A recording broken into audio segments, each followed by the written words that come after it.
The diary really good. Great to see the streets of Glasgow, from the West End to Glasgow Green, televised yesterday as part of the women's cycling in the European Championships.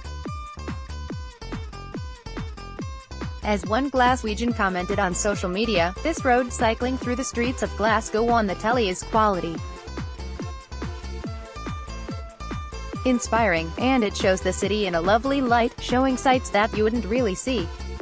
For example, there is a new kebab shop in Souchy Hall Street it seems, and a vignette of the city from track cyclist and winner of 4 Olympic gold medals Laura Kenny, who commented, "Riding through Glasgow trying to find the apartment we're staying at, some lady asks me for directions.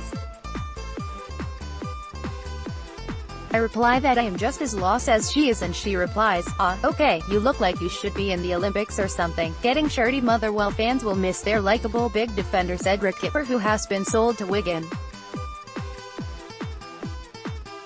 We feel the pain of Herald sports writer Graham McGarry, who commented, "Cedric Kipper transfer great business for Motherwell if they can get a replacement in. Hopefully, for the sake of my 7-year-old and his brand spanking new kit." He is also called Kipper. Fortunately, the club came to the rescue of Graham's pocket, and has promised a replacement top for everyone who has bought a new jersey with Cedric's name on the back. Quality club. Organ recital. A Glasgow reader phones to tell us his mother has volunteered for the rota to clean her church, including the church organ. She is now going around, telling people that she has to mind my keys and pews. Cat and mouse. Our story about politician Mohammed Sarwar reminiscing about the rats he had to remove from his first Glasgow shop reminds retired police officer David Russell in Pennycook. Back in the 70s, 4 of us, all trainee cops, rented a Georgian tenement flat in Edinburgh's Newington district that had a small grocery shop below. We had a problem with mice in our less than pristine kitchen and asked the grocer if we could borrow his kitten to address the issue. He readily agreed, but no sooner had he gone when he was back seeking the return of said moggy. He had a mouse problem himself now. Shortly afterwards our mice returned, and the cat exchange went on for days.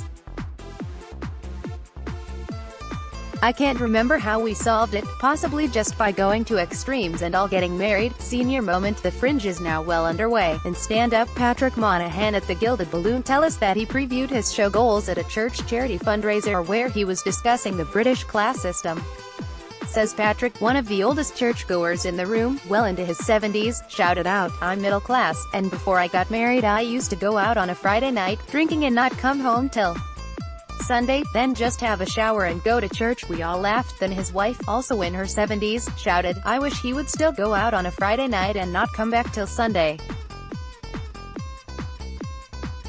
It would be nice to get a couple of days of peace." Labouring the point, the Herald reported that former Glasgow MP Tom Harris has resigned from the Labour Party.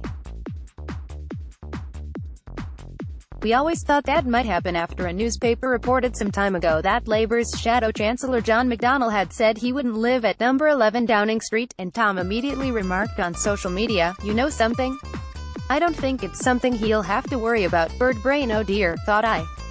Was keeping my head down, but a colleague marches over and booms, "I've got a question for you." I just stare at him until he adds, "Why do they say, as the crow flies?"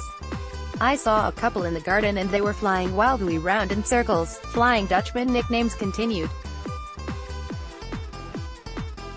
Says Campbelltown reader Mike, "When I was working for the Nafi in Aldershot we had a delivery driver named Peter who was known universally as the Dutchman, which confused me somewhat as Peter was local and certainly not from Holland. I inquired as to why he had that moniker, only to be told it was because he was the Nafi van driver. Coatbridge is a great wee town, but a reader spots this t-shirt on sale in the town's main street and we can't stop ourselves from wondering which of the 2 items is easier to buy there.